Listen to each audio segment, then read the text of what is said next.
Hey everybody, so welcome to the session. Today we have the pleasure of having our own alum from S30, Jeel with us. She is now a Google engineer, so proud. So I will not, one of the memories that I have about you, Jeel, is you were in my class and you asked really grilling questions. It was such an awesome experience for me to grow as an instructor because you were asking great questions. So we can start with why don't you give us a little bit 2-3 lines introduction about yourself, and then you can straight away jump into my first question, that is, if not Google, then which of the FAANG companies you would have preferred to do? So hello everyone, my name is Jeel. I am a UTD grade student. I have just got graduated in May 2020. Prior to this, in India, I have got 3 years of experience as a tester, but on my profile it's written as software engineer. I was tester there, so I was not at all familiar with coding during my work ex, and that's a small thing about my work. And currently, I've just joined Google. It's like kind of a honeymoon period going on at Google, so I would just saying good things. Like, because they have given me many liberality, like you can do whatever you want, learn what you want, enjoy your starting days. So I won't be able to say much about how's the work culture, but so far I have experienced a good thing, so I can answer a few of the questions. And if not Google, which of the FAANG company I would be? I think all the FAANG companies are everybody's dream. Everybody wants to work at all the FAANG companies once. Like, prior to Google, first people think about Microsoft and then Google. Like, first people want to jump to Microsoft. They feel like, I don't know, if all the companies are at the same time, but still people feel like Microsoft, then it's either Google or Facebook. Like, people think about joining one of the companies. So I would have also thought the same. So, but good luck, and I got into Google. So I don't think any other company as of now, but let's see in future what future holds. I'm glad that you mentioned good luck. It's everybody, who makes it to all the great companies, they think it is luck. So how was the luck happening for you? Like, how did the process start, and how was the interviewing process for Google? And if you can particularly focus about challenges that you faced specifically for Google, that at this stage in phone round, this was my challenge. The next stage, this was my challenge. And how did you overcame those challenges, maybe with luck, right? How did those challenges smoothen out for you? So this good luck has followed by many bad luck, I would say. I have interviewed with many companies. I had experience. I have also internship experience in Amazon, so my resume was a little bit highlighted. So most of the companies interviewed me, but some or other way I was not able to crack it, because somewhat I was lagging in some part. So this were the things which helped me to build up myself, and that's the reason I was able to get Google. So if you talk about the challenges, every interview taught me something. So let's take an example. I went for on-site at Uber. So there had 2 coding rounds. So the first round was, the question was regarding the recursion. I don't exactly remember the lead code, but there is something related to oranges, like you can take 1 orange from this packet, 2 from this, again 1 from this, kind of somewhat question. It's also related to array. So that they first asked me like, why recursion and why you're going to use it. And the second question, it was like, recursion is like O of n plus O of n, which tends to O of 2n, but eventually we guys say only O of n. But he was like, no, why you say 2n tends to n? Just explain me briefly. I wanted just in O of n, no of 2 of n. I was like, but recursion is eventually O of n. He was like, no, I think it's O of 2n. You just explain your solution of O of n. So that's where I realized sometimes, like, knowing what the logarithmic time complexity are, how important they are. Then the second question was related to this thing, a running average of given input kind of stuff, and we used 2 priority queues there. And at that time, I was not able to answer that question. I was just able to answer it using sorting. And then she asked me like, on what does the priority queue is built up. I was so much panicked that I was not able to say that priority queue is built on binary trees, that kind of stuff. So this is the things which helped me in Google, because in Google, I would say all the 4 rounds, they don't care whether you're solving the questions or what, but they would more focus on like, what's your time complexity, basics of everything. All the 4 rounds, I would say first round was related to dynamic programming. So he asked me everything related to dynamic programming, like types of bottom up, top down approach, what's the complexities, why you're using time versus space. So that's all related to DT. Then the second was related to hash map. She asked me everything related to hash map, like how do you build hash map, how internally it is built, what are the challenges you would face, what are the basic feature of hash map. Then one more round had question related to priority group. So she asked me everything about priority queue. Like there are 2, 3 type of like max hip, min hip. What if I want to make some min max hip kind of stuff? Can I do that? Is it preferable to do that? So it was like I had a basics of they asked me basics of everything on all the 4 rounds.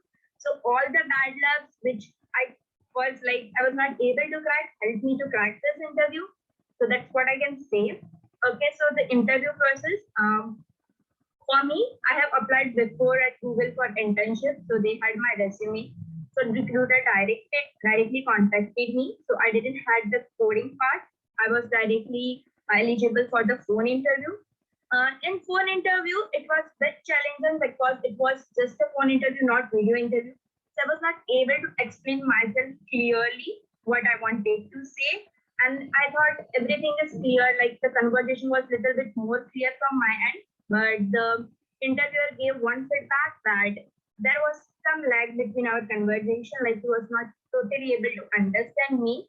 So I would suggest others, if they have phone interview, not the video interview, just try to have multiple phone interviews with your friends so that you can come to know whether you are actually making a point to the interview or not. So that was one thing. And then it was on-site interview. On-site had 4 technical rounds and one was behavioral round. In the technical rounds, you have 45 minutes each technical round. So sometimes if it's a hard question, they might ask you just a single question. And if it's easy as compared for them, they would ask you 2 questions. So in after 45 minutes, they will give you only 35 minutes to solve a question. So what strategy I followed so far was like, first of all, just make it clear with interviewer that, yeah, this is the question you're trying to ask me. Just repeat the question with him. Like if he says A equal to B, Z, anything, just repeat the question once again. Make him clear what are the positive scenarios, what are the negative scenarios, what is the neutral case would happen. That's when just let him know that this is the brute force. So by the end of the day, he knows that at least you are good with brute force approach. Then try to give him an optimum approach. I have seen other companies using some code editor or something for on-site, but for me, Google doesn't use code editor, they just use Word doc file. So you just need to write your code. Once you're done with your code, they would take one positive scenario and one negative scenario, and they would just go through that thing. And this all should be finished within 35 minutes. And one more thing which I learned from interviews, like interviewer will give you hint as much as possible. It's up to you how you take it. Because what I realize is like we build up our mind like this is only the approach, this is only the solution I'm going to use. And we don't think about what interviewer is telling. He will give you all the best possible approaches and hints within the talk. Because I observed that like if I get stuck, he would direct me in a direction, but my mind in prior interview, it was like I have built my mind that I'm going to use this solution only. So I was not listening to what interviewer is saying. 90% of the time, it's not you who is going to solve the question, it's the interviewer. Just ask him, fire him with the questions. Like I'm planning this, I'm planning that.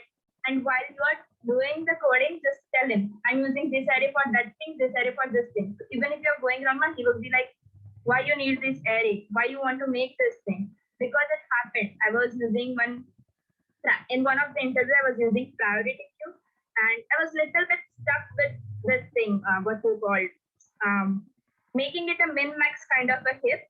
So I was little bit confused with it, and I just kept asking my interviewer, I'm using this thing, I want to use this thing, I want to use this thing. So he was just his facial expressions were changing, or he might give me some hints like, no, I don't think using one variable minimum, one variable maximum is good. Try to use both the same kind of stuff. So I somewhat got idea like, yeah, if I'm using it should be just max if or min if. So that's what I learned from those interviews, I can say. Awesome. I just want to share one more experience. So Joe Johnson, he had come from Google. He's 10 years of experience.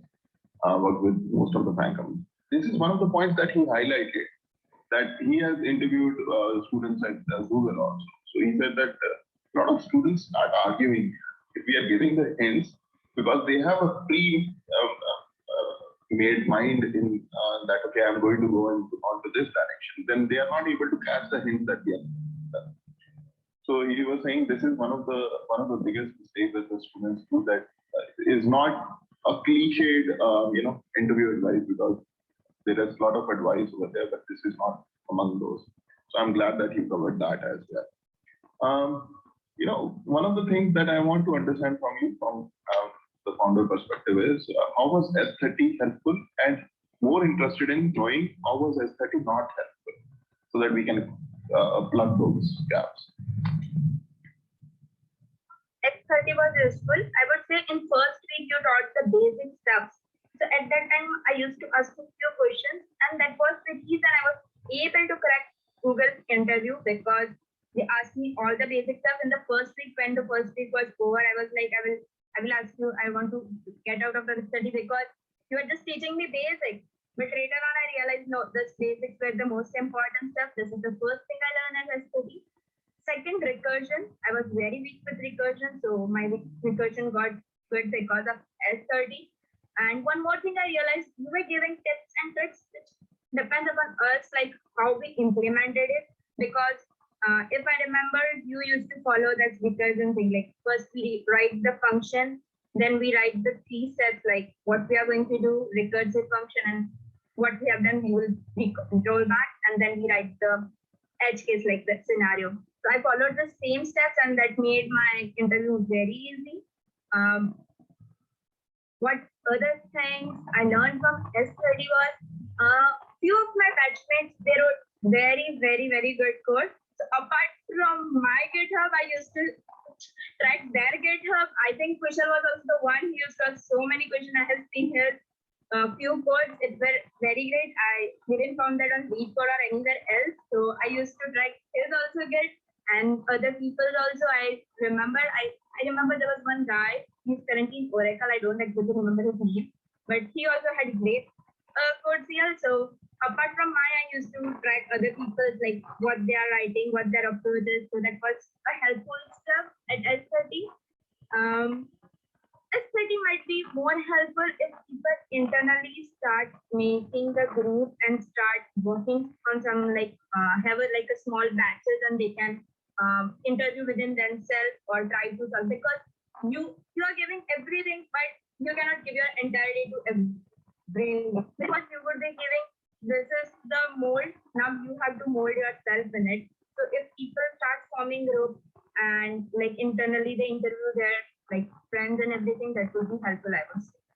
If you can make any kind of a feature, like on Saturdays, Sundays, if apart from interviews, they work within themselves and interview each other, like that would also be grateful, because that would cover more lead questions. Because people say that 300 or 3000 lead code doesn't matter, but after doing 300 or 400, you get an idea, and now I'm seeing the similar questions. So if you try to solve the question, you will decide, no, it is kind of that one similar, so I don't need to, and it would take us just 5 or 10 minutes to solve that lead question. So try to solve as much as lead code as possible. So that's what I can say about this.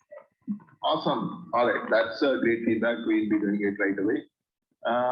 All right. So with that, I will open the floor to everybody. Let's refrain from asking very personal kind of questions, but related to interviews. You guys are free to ask anything. Arihant has a question. Is that in?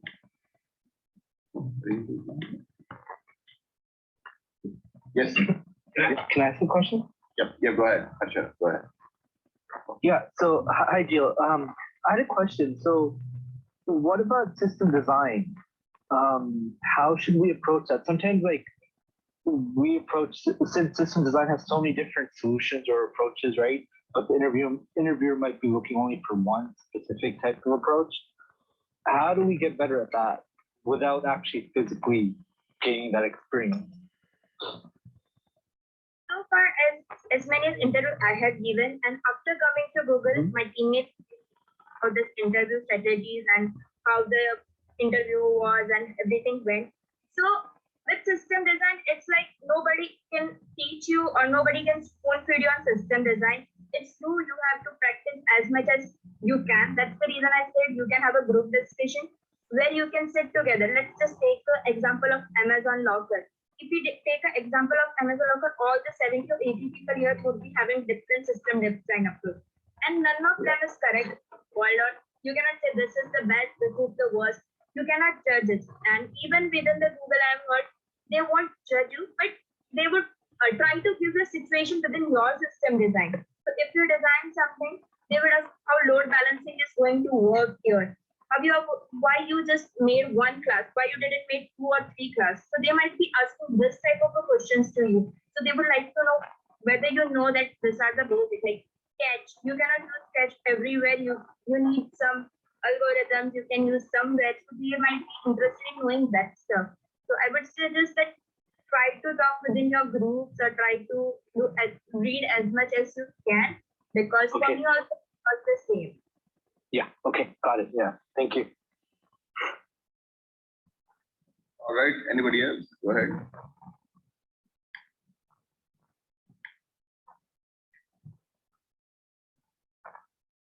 I have a question. So how would you suggest that we utilize S30 platform to the best, like to the maximum?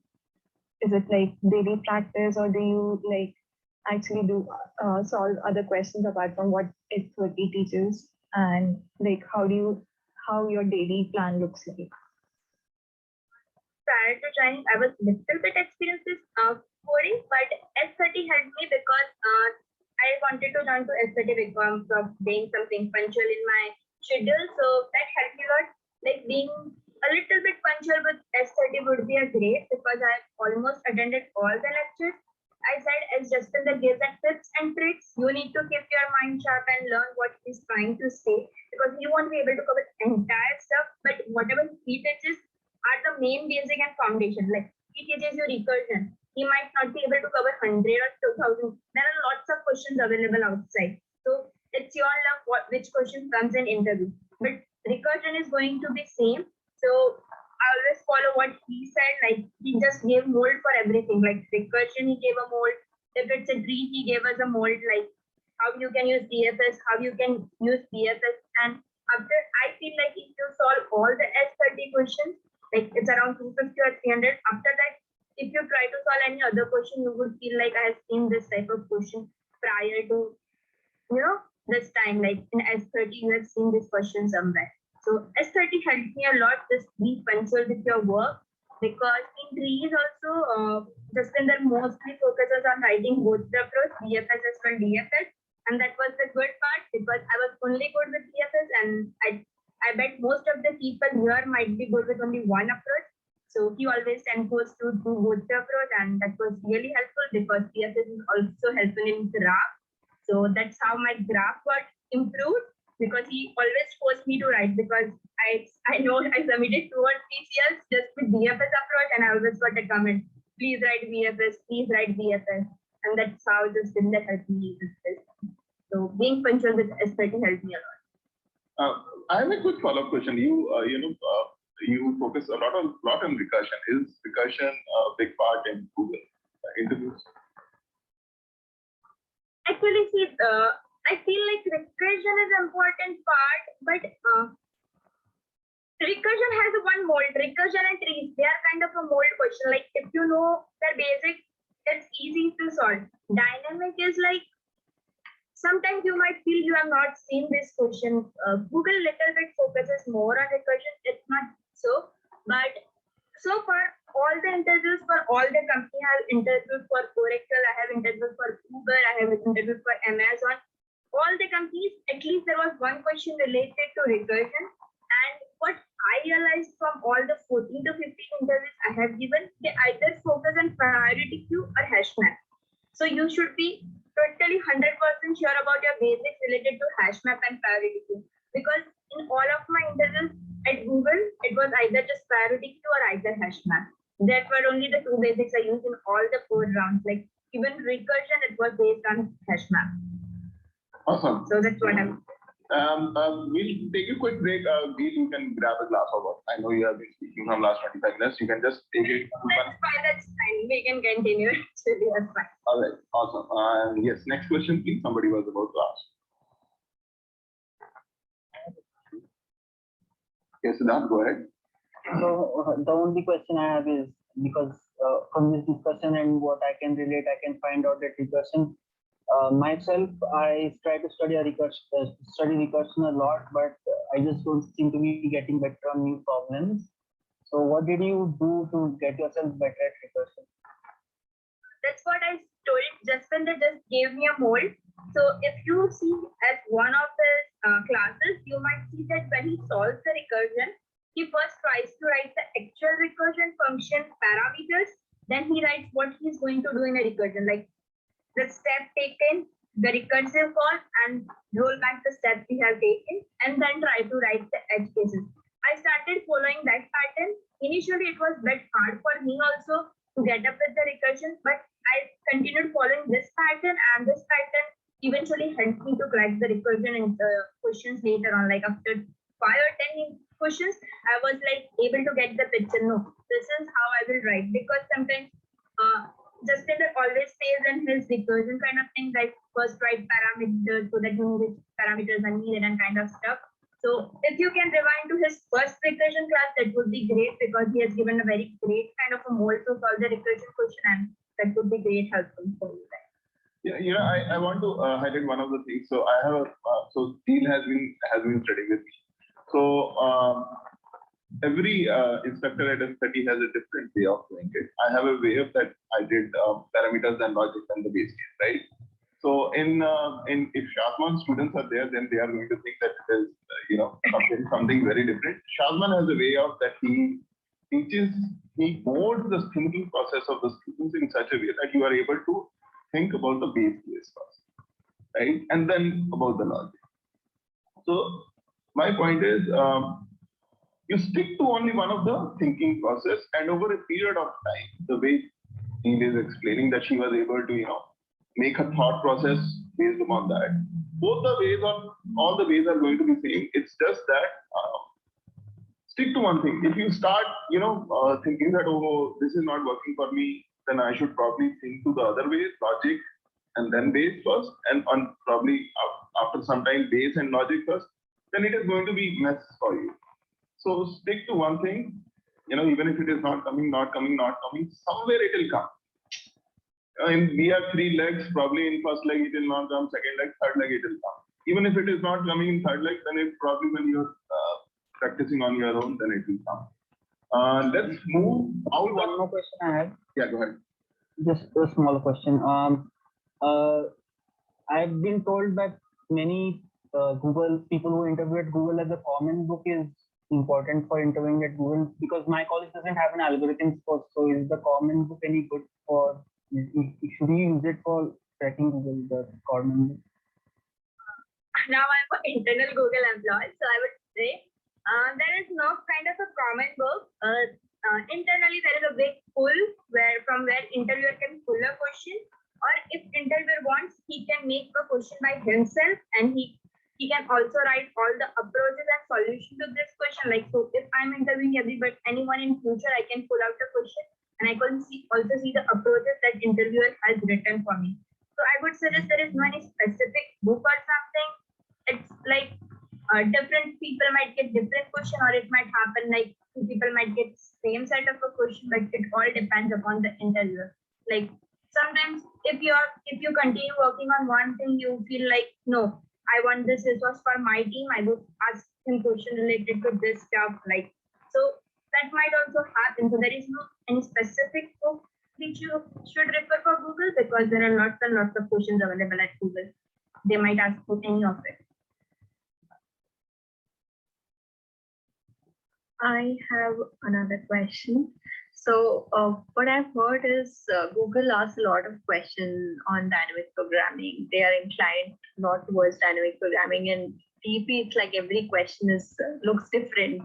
So how did you deal with it? Like you mentioned, you had one dynamic programming question, right? So how did you address it? Like was it something similar to what you had done earlier? It was kind of similar, but I was able to crack it. But what I realized from after giving so many interviews, and I also have connection with the person who interviewed me after the interview, and after I joined Google, I'm in contact with him. So I asked him a normal feedback, like, what do you think how I did in dynamic programming?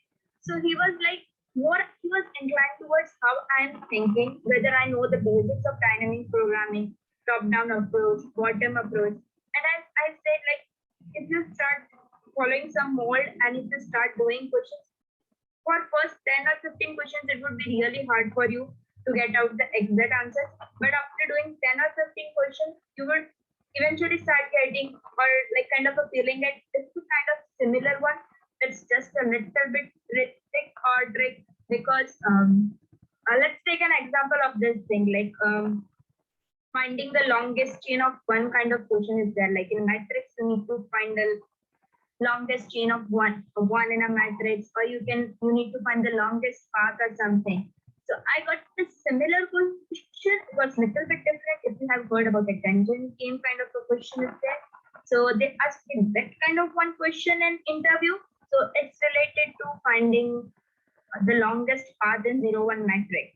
So if you try solving as much as DP as you can, eventually you will start realizing it's somewhat similar to all of them. Okay, thanks. I don't have any specific, kind of the Aduki Chedi which I have done for dynamic. It's like I just solve as many as questions as ever possible.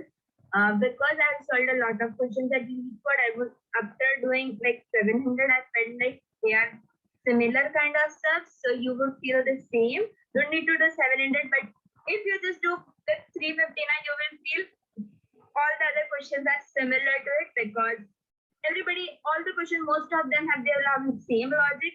Just you need to, just shuffle some steps or just that kind of stuff. So I don't have anything specific to dynamic. Yeah, but just try solving. If you can take a for cakes or something and take dynamic questions and just do 10 or 15 questions, but just be sure that even if somebody wakes up you from the sleep and asks you like, what's the solution for this 10 or 15 questions, you should know it. Like you should be able to explain it to the interviewer, and if you're able to explain it to anyone, then I don't think dynamic will be a problem for anyone. I have a quick question. So this is not, particularly related to the question, the tactical part of the interview. It's more about the strategic part. You were in a very tough situation. It was COVID era. Not many interviews. You had already interned at Amazon, which was a great company. But after you graduated also, you didn't have an offer, right? How did you make yourself mentally strong and kept yourself going in and waking up every day and working towards your mission? It's a great achievement that you have an offer from Google right now, but it's easier said than done. So how did you motivate yourself?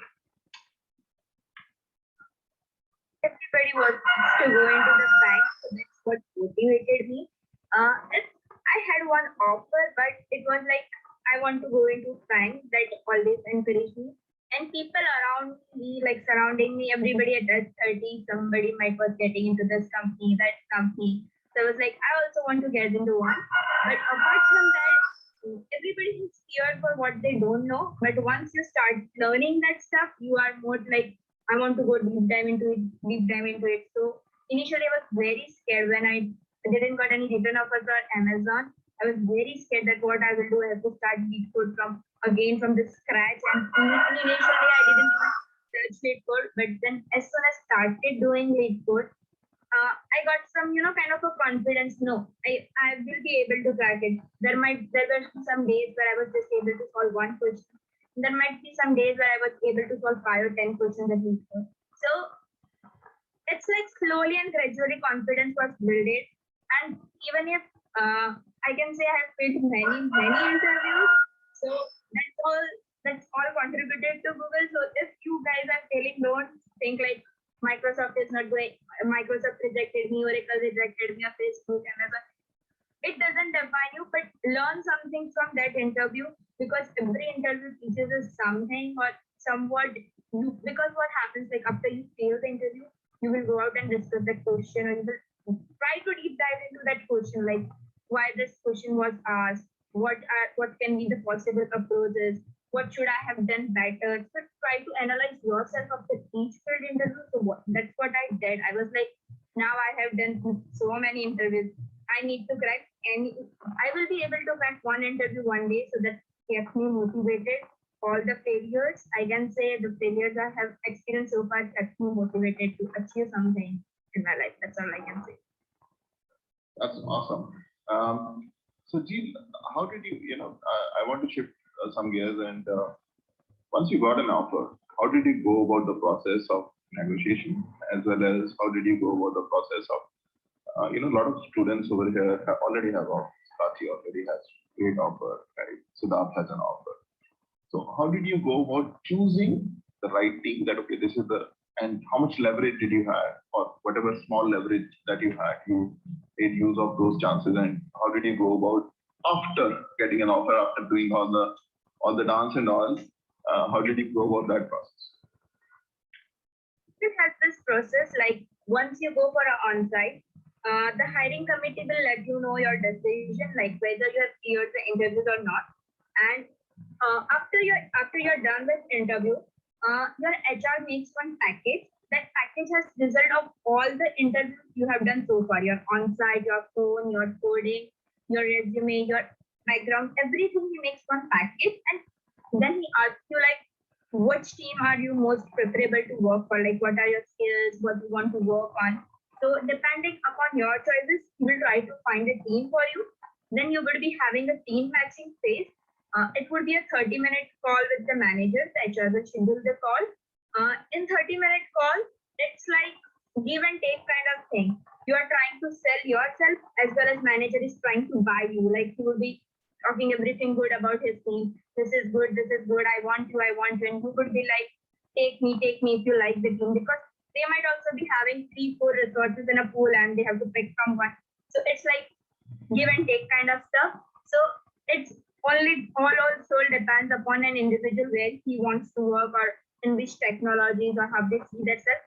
There is nothing good or bad at Google. All team has something unique. It depends upon you where you want to work on. I didn't want to work on UI, so I got many team matching phase for UI, but I said to my HR, no, I'm not interested in working with UI team. I want to work on backend. So eventually I got one backend team, and I got 3 team matching, 3 teams related to backend in my team matching phase. Then it was me who has to prioritize like which team I want to join. Out of 3 teams, one manager didn't select me. He went with other resource, and other 2 selected me. So I had to choose like which team was good. I did little bit research on it, like what the actual project is and everything. So that's how I choose my team. Okay. And in terms of negotiation, HR has invested and company has invested this much time on you. They would be very happy to negotiate with it. Try to give I would say a big number, like if a base is like 2 per annum, just try to give them like 2.5 or 2.7. Eventually, if they're not able to give you within that band, they will say no, we cannot give you within that band. This is the maximum we can give you. So eventually everything is like you have all the good things in your bucket. Other thing, what I learned at negotiation at Google was like they had my entire package. So even if you sell, give a less number, like if you are expecting 2, but you are like, no, I might not be getting a job if I tell a bigger number, and you say no, I'm okay with 1.8. So once your package goes for the approval, the finance team will eventually make it to your band, like eventually depending upon all your interviews, upon your experience, upon what's the standard rate going into a market, they would make your pay scale accordingly. But if you're negotiating, try to give as big as number as possible. Don't give like if if the base is going to, don't give 5, but try to tell them I expect 3 per annum, and they would be like try to manage. Because for me also, when I got after the finance team approved, we get the offer letter officially at Google. So my HR was like, I won't be giving you signing bonus. I will be giving you just base and stock. So I said no, I want a signing bonus. He was like, we will take it out from your stock. So I said, no. If you're taking out from my stocks, then I would like to increase my base. So we just negotiated with, and eventually he came up with like my increase. Even I got base more than I expected, and even the stocks more than expected, and even a signing bonus. So eventually the all overall it became very good. So try to give a bigger number that I would suggest to everyone. All right. Anybody? Any questions? Yes. Yeah, I have a question on that. So basically, did you do all that negotiation without another offer? You still have a lot of leverage to. Yes, because company has already invested so much time in, and Google, they have team matching phase.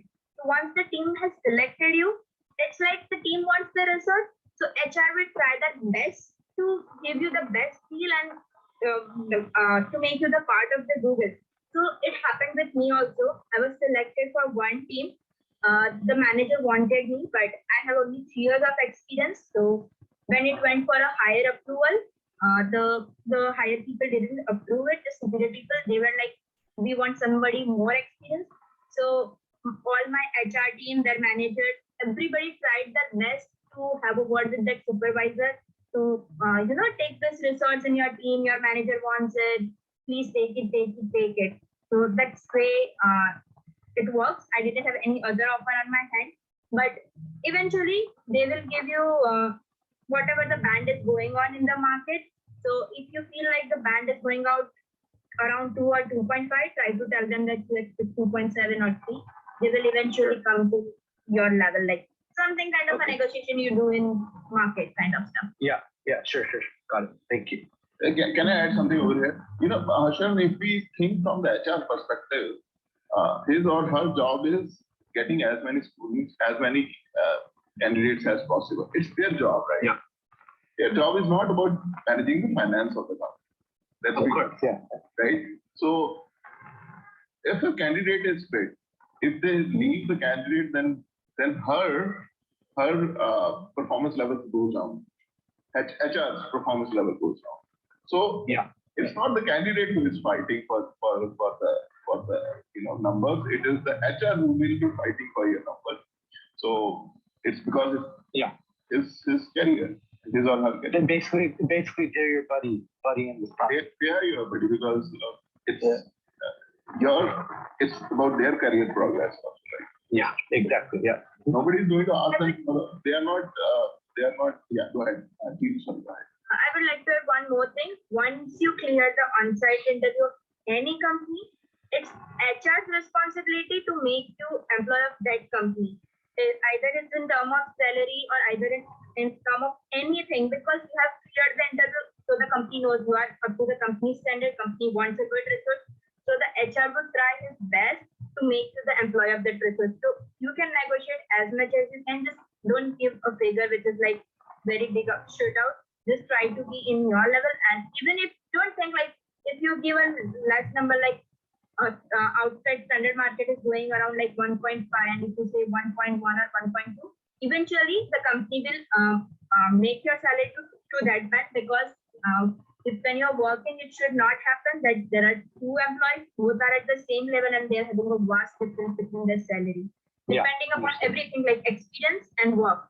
So if somebody's 10 years experience, then there might be a little bit salary difference. But like if there are 2 people, they are working on same level and same level of experience, then they might not have that vast difference in that salary. There might be, but not that vast difference.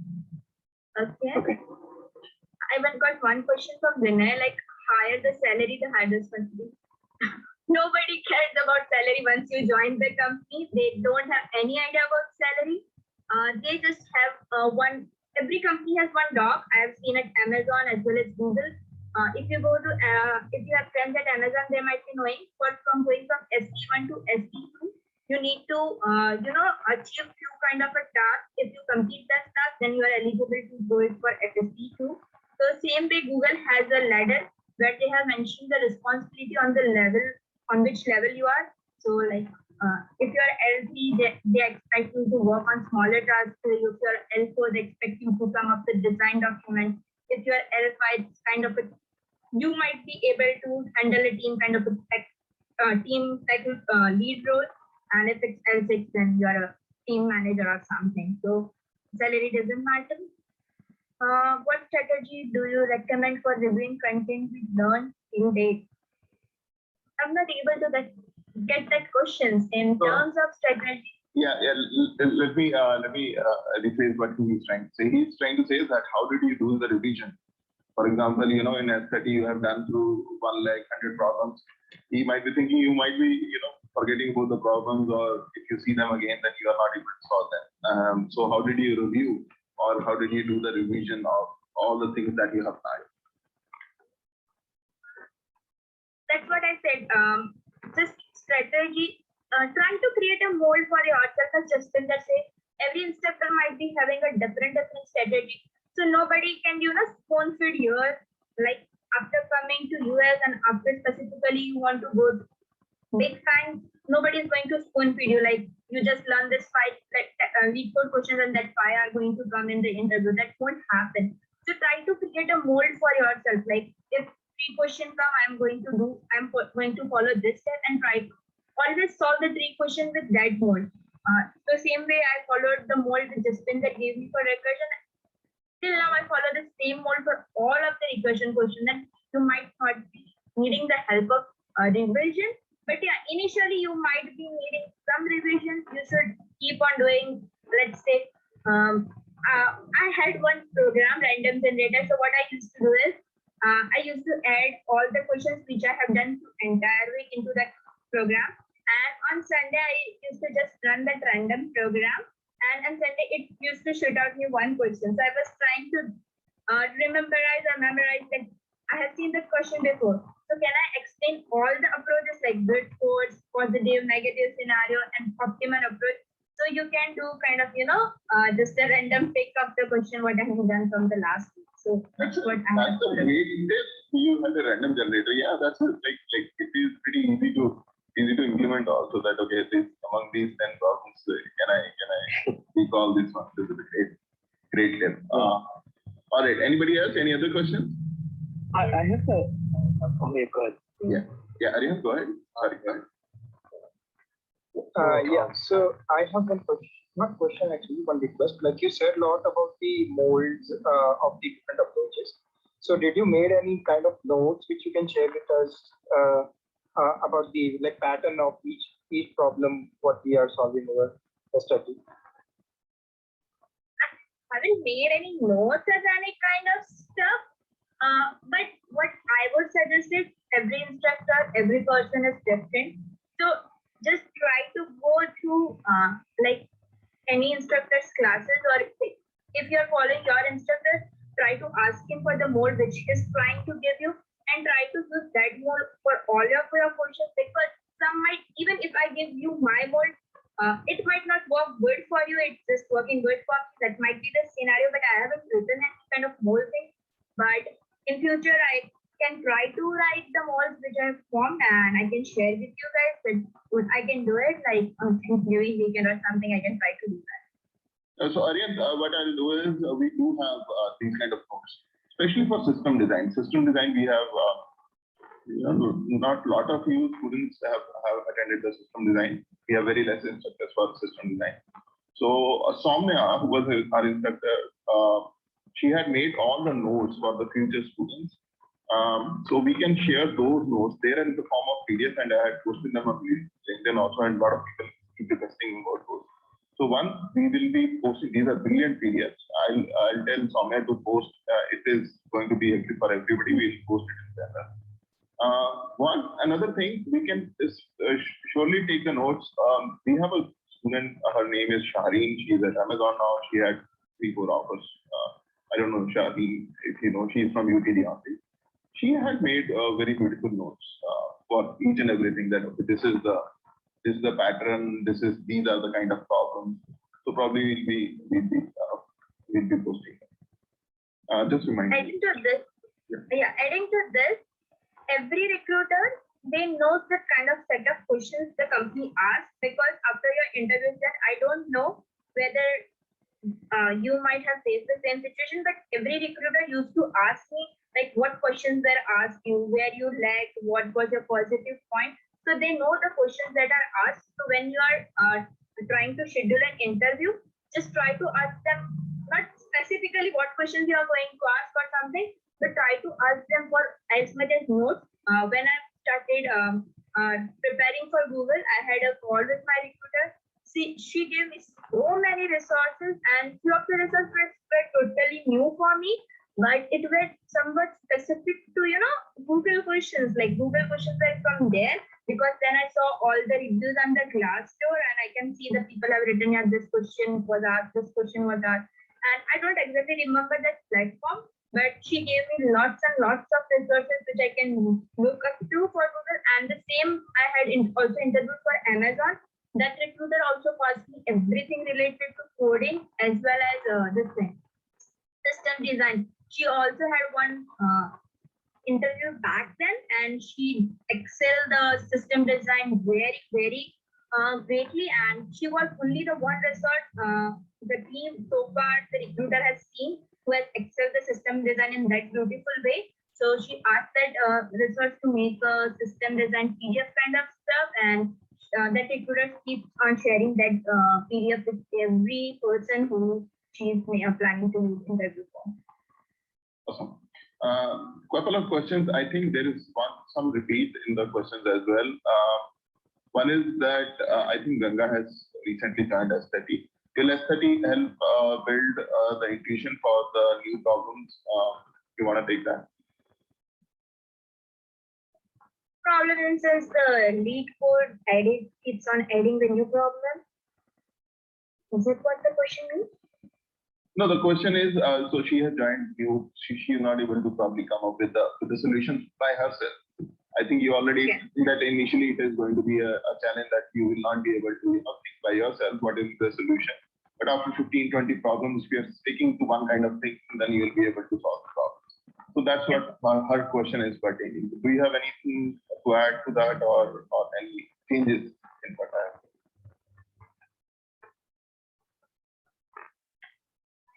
I think that's how I solve the problems, because Okay, got it. I think S30 covered almost all kind of a problem. So far I've seen covering all the problems, I think so.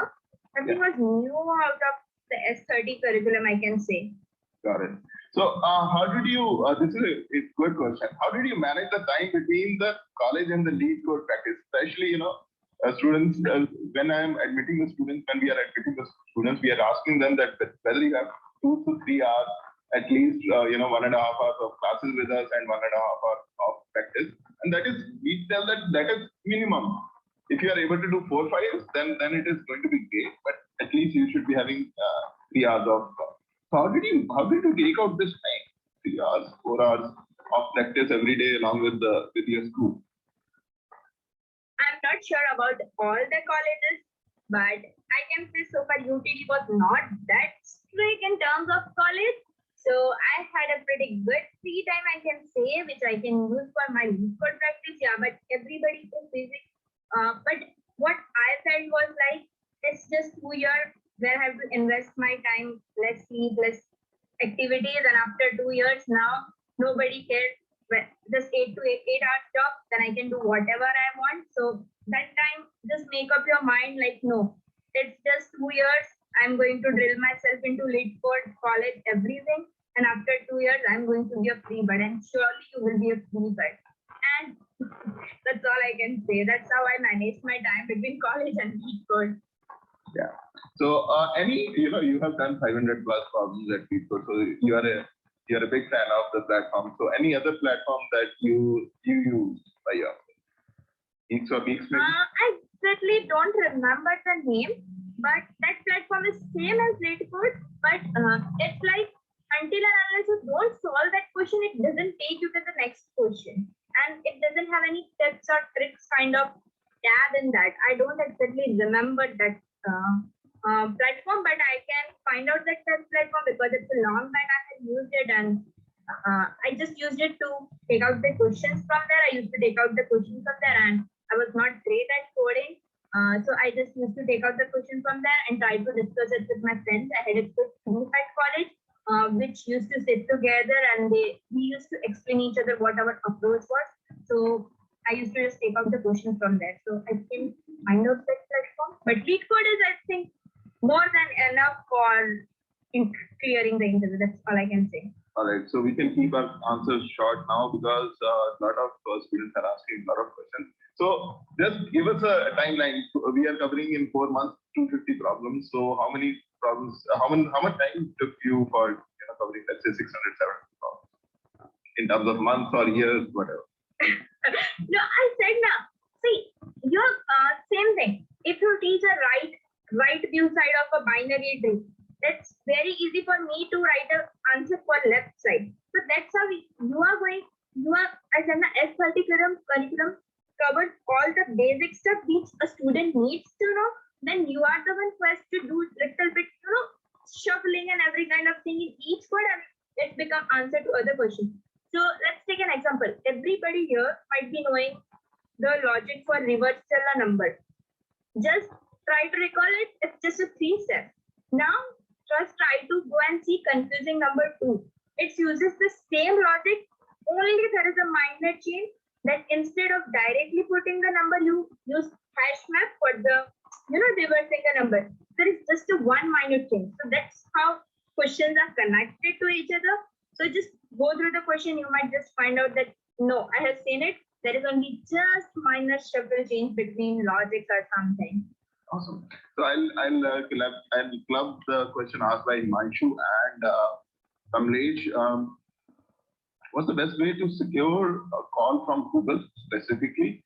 And and I'm going to club Zaiba's question as well, because you mentioned you had testing experience, probably not the best of the experiences to go for the fan company, right? So how did you, having a handicap of not having great experience out there, still were able to manage the calls from so many companies, and specifically if you can cover about Google as First and foremost thing, nowadays Google is hiring a lot of people, and there are many open positions.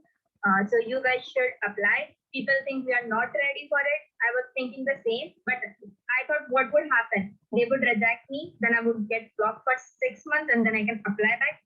So you guys will also face the same situation. I have few of my friends here at 30, so I suggested them the same thing.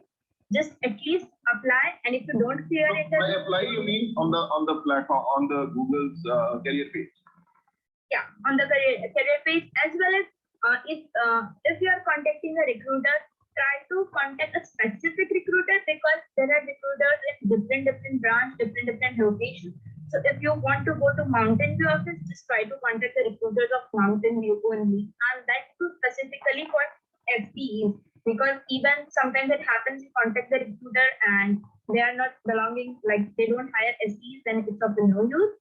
14+ interviews. There are 2-3 Facebook pages which I used to follow, and I need to have links of those pages as soon as possible. Yeah, sure. I will give you the link to the pages. And I will be posting it in general as well. But for what I'm going to do, I'm going to put those pages links directly in the dash. But go and for everybody who's coming in the future, I'm going to put them. All right. Yeah. So I used to follow that pages, and I got and I had a great group of friends. So we used to share internally the recruiter contact, as well as the email IDs we used to get, as well as the job opening. Because for a single person, it's not possible to look over all the job openings.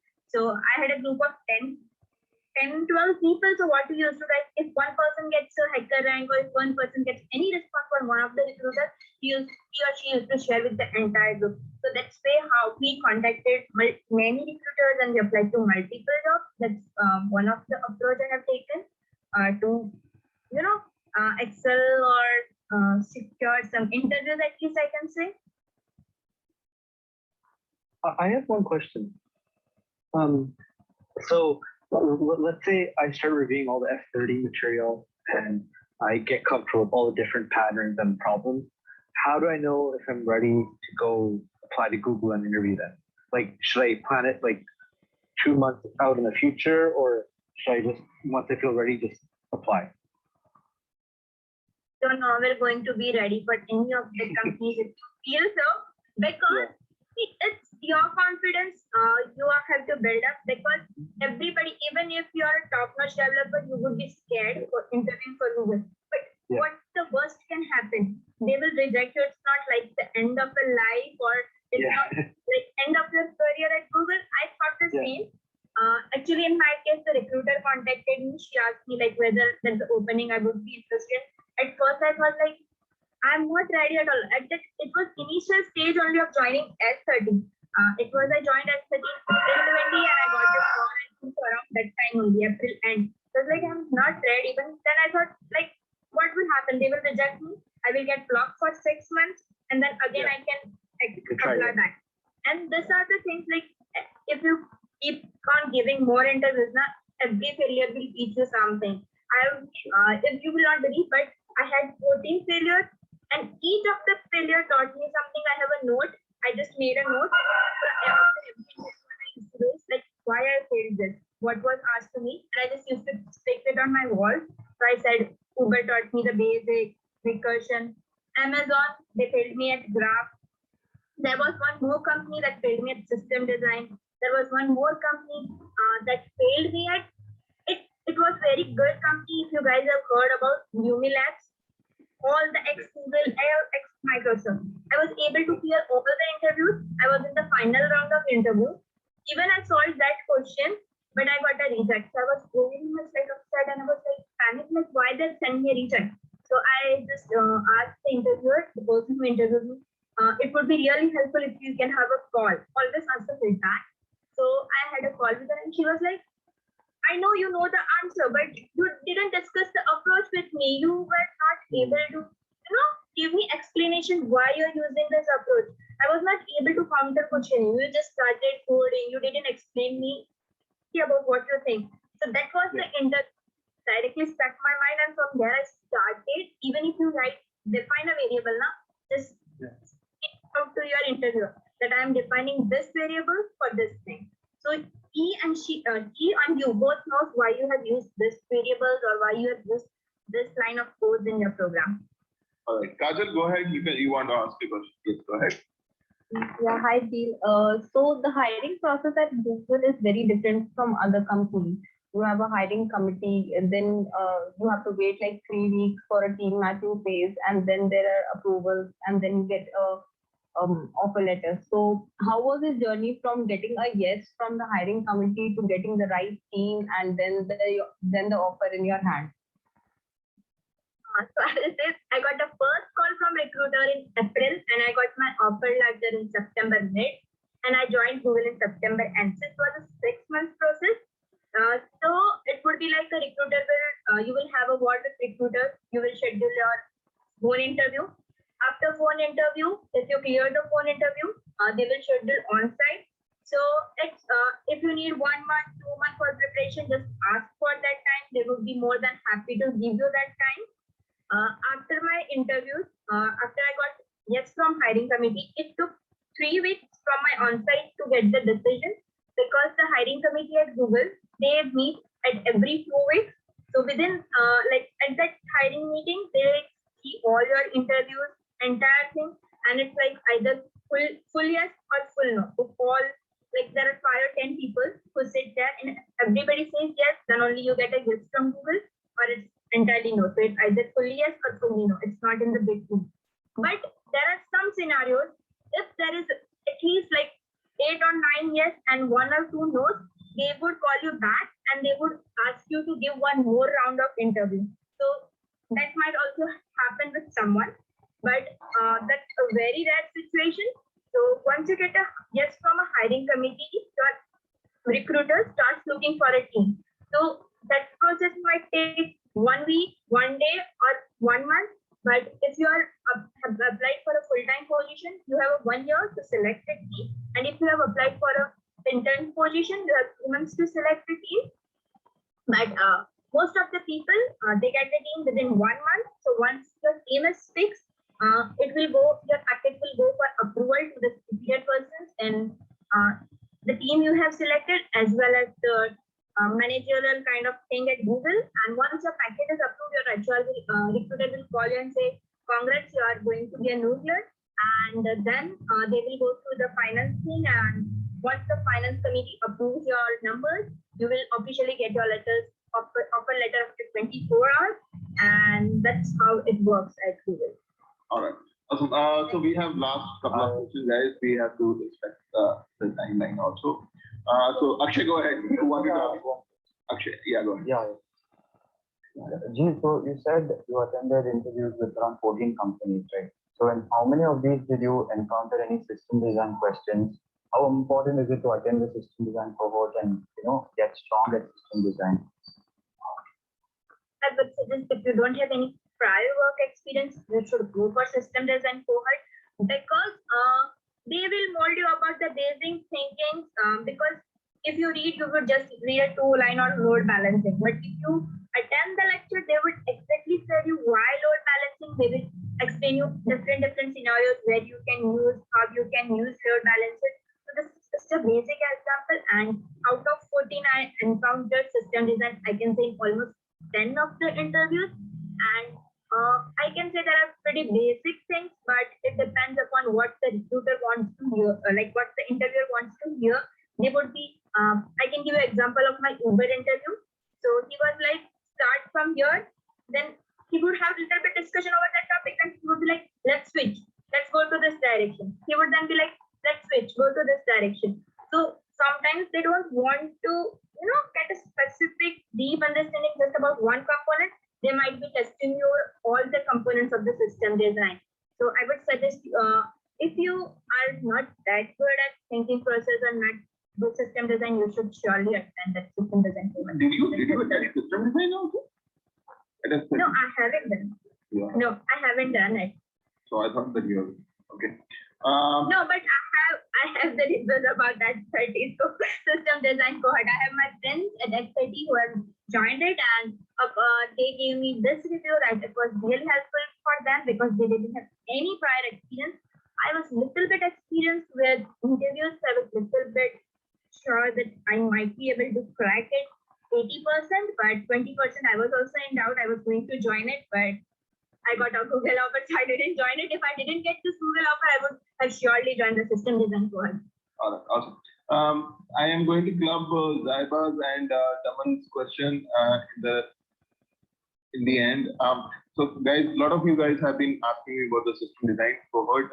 So firstly, we have very limited instructors. We don't have any instructors till January. Whenever system design happens, then join it because algorithms is we have instructors, but system design we don't have any.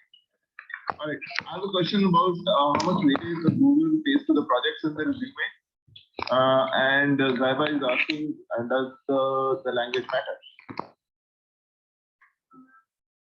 Language doesn't matter, but what I have understood from my experiences, don't make your resume kind of overcrowded with all the language and technology, because recruiter know you are not going to be master in everything.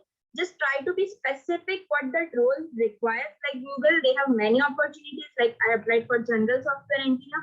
So language didn't matter. What I know didn't matter. What all matter was like I had some prior experience with project. So try to make your resume specific to the job. That what I would suggest, because my first resume which I made, it had so many languages, so many things, all the technologies I have seen. Also once in my life I added to it. Then I started applying. I didn't got any callback. And later on, I realized because recruiter know that you are not good at everything. So I took out all the things which I'm not good at. I kept only the things which I'm very good at in my resume. So just and project did somewhat contribute to good weightage, I can say. Okay, that's a good tip that the projects are going to be, so better focus on the projects. I think the what Jaiba was asking about the language was for coding out the solutions in the is Python better, is Java better? How do you for learning data structures and algorithms, which language would you choose? You coded in Python, right? Java. I was a pure Java. Actually, I have worked with Java prior to this also, and I was like kind of more inclined towards Java. But what I've heard so far, people are more, if you're new to coding, go with Python, because I've seen people using Python more nowadays. And for big companies, languages doesn't matter. Like for Google, Facebook, and Microsoft, they are not giving any enforcement on language, whereas Amazon gives a little bit biasness towards Java. I have seen so far, but I am not sure, but I've seen so far Amazon little bit gives, but other companies, they don't care which language you join. And specifically at Google, they are like, if you don't know any language, they will be as you like, they're more than welcome. They will give you 2 or 3 months just to learn that language. If you want, even internally, if you are switching a project and you don't know that language, they will give you 2 to 3 months buffer just to learn that language. So don't go like force yourself that I should learn this language or that, but just be excellent in one language, that I would say. All right, awesome. We do have questions, but I'm so sorry we will not be able to take all of them. Jeel is on the platform itself. She can. She will not be able to answer all the questions. Probably in written. When the students are pinging you on LinkedIn or Slack, then you can answer them in the private, or you can answer them in the channel. All right. Thank you so much, Jeel. It was such a great session with you. I hope the students were able to get some really good tips out of this session, and probably we'll make much more S30 gang over there in Google. We are increasingly forming a gang. We already had a good gang at Amazon. Now we have more than 10 students at Microsoft. In the last week only, we had about 7-8 offers from Microsoft as well. Oracle, we have a great gang. So probably you will be the leader among all the gang members in Google. Yeah. I'm sure about few people. I have had a word with them, and they contacted me through S30, and I'm 100% sure they're going to get the offer. And soon you people, I will be hearing good news from them, because I had just worked with 4-5 people, and they were very much dedicated towards it. And we had a long call, like 1 hour calls, and I'm 100% sure that people will get the offer. Yep. So I know my S30 is going to have a big group of Google now. So yeah, sure. And just one thing I would say, you guys, just don't feel like I have failed at this interview. It's the end of life, or it's the end of my career. Just keep on trying and trying, because I've seen so many people, they feel like, I didn't clear in Microsoft, I didn't clear Oracle. Now what will happen? Everything is going to happen good. Just be confident about yourself. I am not an extraordinary student here.